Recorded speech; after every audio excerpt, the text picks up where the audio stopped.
Before I start the video, I want to tell you that I opened a new Discord server, so please join it in case anything bad happens to the channel. Also, we can chat in there. Link is in the description.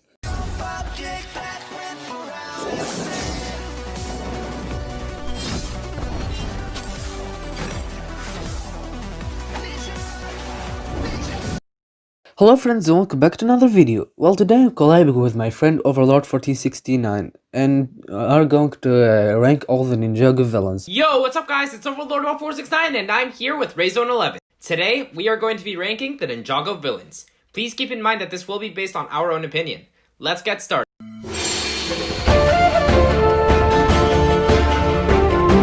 I'm not even sure if Omega counts or not, because he only appeared in 2 episodes literally.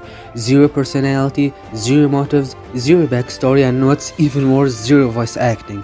I can't really say much because we literally don't know anything about him, except that he is the only leader and we don't even know why he is the leader. So he's at last place not because of his bad concepts or because he's a bad character, but because we literally don't know anything about him.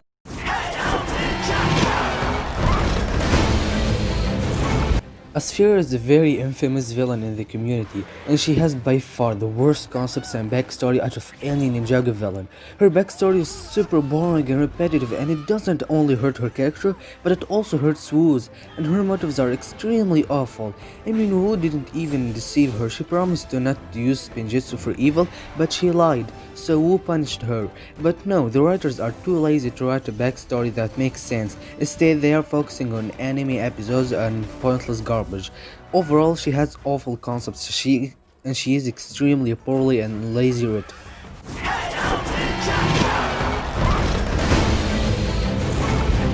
At number 12, we have Vex. Vex is arguably the main villain of Season 11's Ice chapter, and in general, I liked it. I really liked his backstory. He was really well fleshed out as a character as well. It was especially cool that we could see his motives and connections to the Formlings. The only thing about him though is that he is a boring character. He is a simple man with simple motives, nothing more. Overall, he's an okay villain.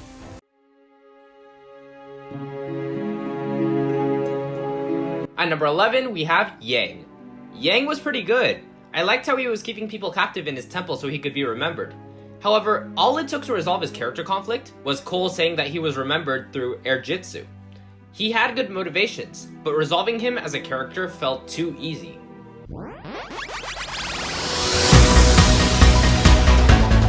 The Overlord is by far my least favorite Ninjago villain and second least favorite character, but because I'm collabing with Overlord 1469, so the Overlord is a little higher on the list. I talked a lot about the Overlord on why the final battle is the worst thing in Ninjago video.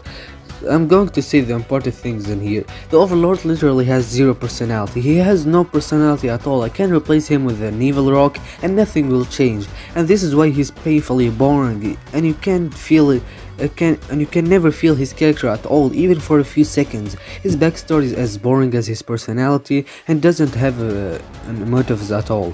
Evil for no reason, just to be evil. I know it's because he's the ultimate evil, but that's a dumb excuse. Overall, the most overrated Ninjago character and a very awful one.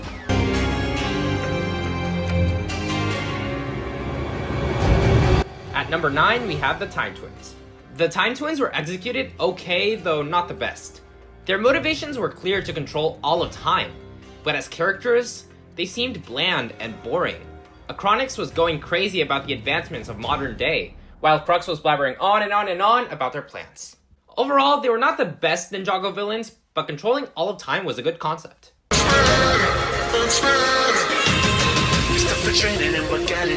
Unagami is the newest villain and he is by far the least developed villain and the only villain who is underdeveloped, aside from Yang and Omega, because these two didn't have a full season unlike Unagami.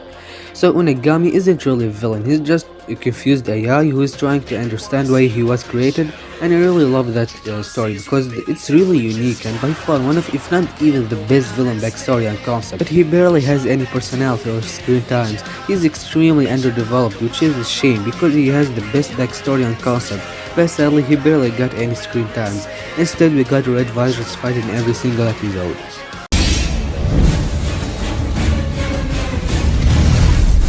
At number 7, we have Iron Baron. Iron Baron is okay, though not the most interesting Ninjago villain because he is the cliché leader of the cliché Dune Raider type dragon hunters. But he did have his moments.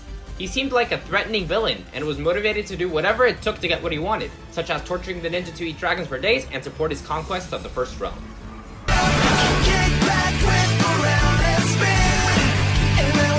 Pythor is an extremely good villain. Dave the Departed ruined his character in Quick Collision in Season 4 and made him evil again. But that's what people say, and I heavily disagree. Who said that he was redeemed in Season 4? The only reason to why he helped the ninja is because he thinks if anybody should take over Ninjago, it should be him, not Chen, especially that Chen tortured him. So of course he will try to get rid of Chen even if he was completely evil. So Pythor helped the ninja to get revenge on Chen and to have a chance of controlling Ninjago. And he was acting good to seem like an ally to the ninja, so they can trust him. I don't know what is it with the people saying that the Nether Potter ruined his Season 4 redemption, but I'm sure that they didn't really think deeply on this, and this whole thing shows us how tricky and smart Pythor is.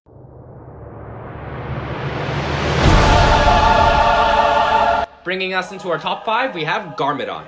Garmadon is an iconic Ninjago character, and you can see how much conflict he goes throughout the series. First there was the gig with the golden weapons at the beginning of the series, then he was conflicted about fighting Lloyd in the final battle, he became good and helped the ninja, and eventually sent himself to the Cursed Realm to stop the Anachondrite cultists at the Corridor of Elders. Resurrecting him in Season 8 did not really have much reason to happen for his character because at that point it was believed he had reached the peak of his development. But boy, the developers delivered a Garmadon of pure evil.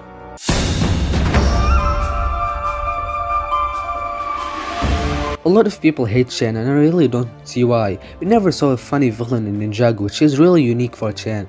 From the outside he's a goofy funny guy, but from the inside he's a master of deception, which adds a lot more depth to his character. I love how he is related to the Serpentine War and how he manipulated both sides, which makes him a great deceiver, and that's the best thing in Chen that no other villain had.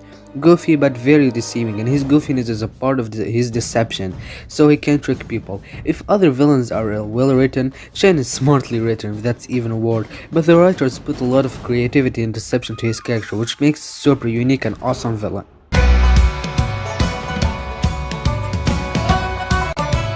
Coming into our top 3, we have Nauticon. This was the first time we saw a villain from another realm come to exact revenge on Ninjago. You could see Nauticon's sorrow for losing his home realm of Ninjago, and most importantly, had it not been for Jay's wish on doing the events of Season 6, he would have triumphed against the ninja and destroyed Ninjago. Overall, great villain.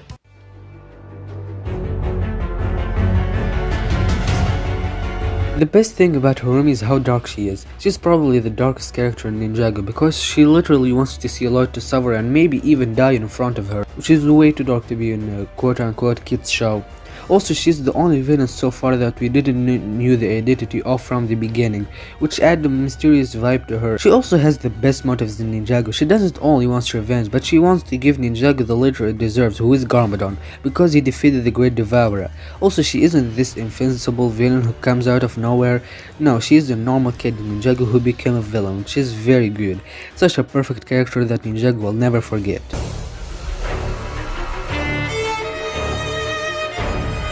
And at the top of our list, number 1 is Moro.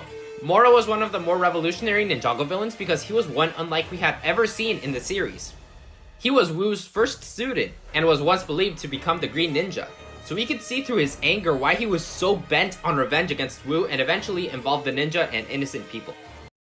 Thank you so much for watching this video, guys. Also, thank you to Rayzone for collabing with me. What's your ranking of the Ninjago villains? Let us know in the comments. And that's it for today's video. Thanks to Overlord 1469 for collabing with me. It was a very fun time, and I hope you go and subscribe to his channel. His link will be in the description. Also, if you have any ideas for future Ninjago videos you would like me to cover, whether they be rankings, theories, etc., feel free to let me know as well. One more time, thank you so much for watching, guys, and I will see you in the next video.